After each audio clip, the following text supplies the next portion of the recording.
everybody. Thanks for joining us for 5 minutes of Black History.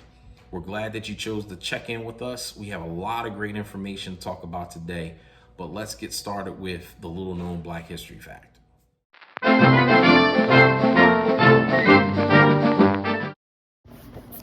One part of the history of enslavement in America that is omitted from the lessons that students learn concern the rebellions of the enslaved. While historian Herbert Abitheker says that there were 130 known rebellions between 1670 and 1865, current estimates have the total around 250 known rebellions by enslaved individuals within the United States. One of the first is the Servants' Plot carried out in Gloucester County, Virginia in 1663, involving white and black indentured servants who rebelled against the colony's exploitative tobacco cultivation industry. Their plot failed, and at least 4 men were hanged. Now it's time for the person of the day.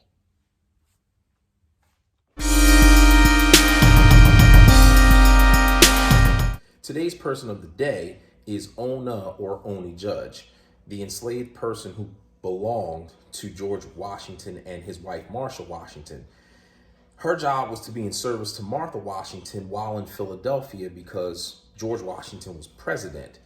Well, she met up with a number of free black people in the city of Philadelphia, and they devised a plan for her escape.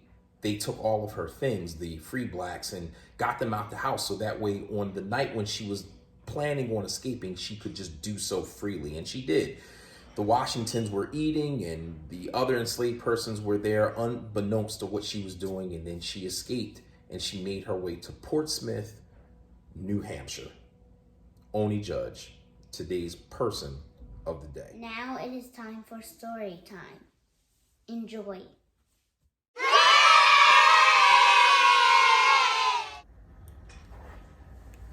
Hello there, ladies and gentlemen. We got a good one for you today for story time.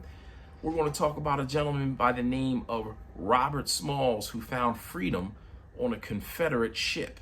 Now, he was an enslaved person, and he was on a Confederate ship with a number of other enslaved persons. And this ship was a small military ship, but they had a few weapons on it. Anyhow, it was customary at night for the crew to be left on the boat while the folks running the boat, those Confederates, were able to get off and do whatever they wanted to do wherever they were ashore. One night, they got to Charleston, South Carolina, where the enslaved persons were from. And as custom, Robert Smalls was able to bring his family on board, along with the family members of the other folks that were on the crew. And so he made sure to do this because he had a plan. Once all of the families got on the boat, he told them all, we're going to steal this Confederate Army ship. And that's exactly what they did. And Robert even dressed up like the white commander of the ship in case there were any issues. And so after those Confederates left the ship for the evening and the family was still on, Robert took command of the ship and sailed it straight away north in the Atlantic. And he was able to maneuver past a number of Confederate ships, and he reached the Union line. Now, when he reached the Union line, he put up a flag to let them know that he surrendered. The Union soldiers jumped on the ship. He told them who he was and what they did, and they were able to go on to freedom. And that wasn't the only thing for Mr. Smalls. Robert Smalls also served in the U.S. House of Representatives as a representative of South Carolina. Robert Smalls. Story time, ladies and gentlemen. It's time for the word of the day.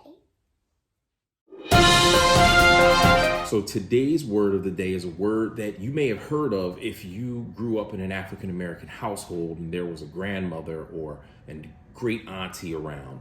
The term doll baby. What's a doll baby? You know, I used to think it was an actual doll that was a baby doll, but the reality is that the term comes from the Yoruba language, which is based in West Africa along the sort of slave coast where a lot of our people were taken from.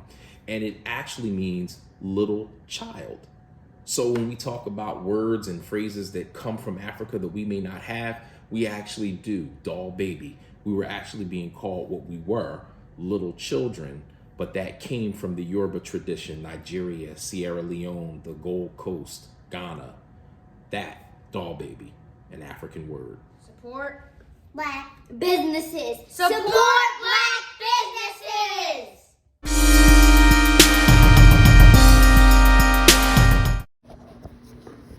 Holistics was founded in 2020 by Mia Hawkins. Based out of Cherry Hill, New Jersey, Holistics is a beauty, cosmetic, and personal care line that specializes in affordable skincare products that are handmade and nature-derived.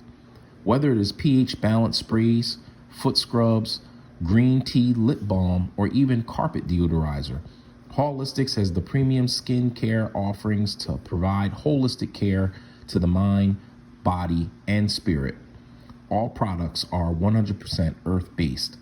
You can find Holistics under the IG name Holistics, where you can find the Holistics store, and you can also download the Wix app and visit the Holistics store there. So right here, I have some Holistics products in front of me. I have some beard balm, and I also have some palm and massage beard oil. Right? I use these regularly. I don't overdo it because with COVID, I gotta have on a mask.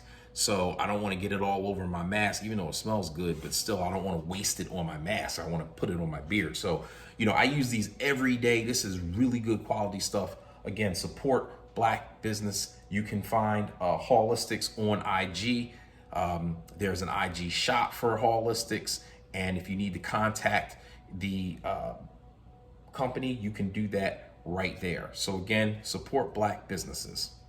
We thank you again for joining us for another 5 minutes of Black History. We're on every week, once a week during Black History Month. We look forward to seeing you again next week. Take care.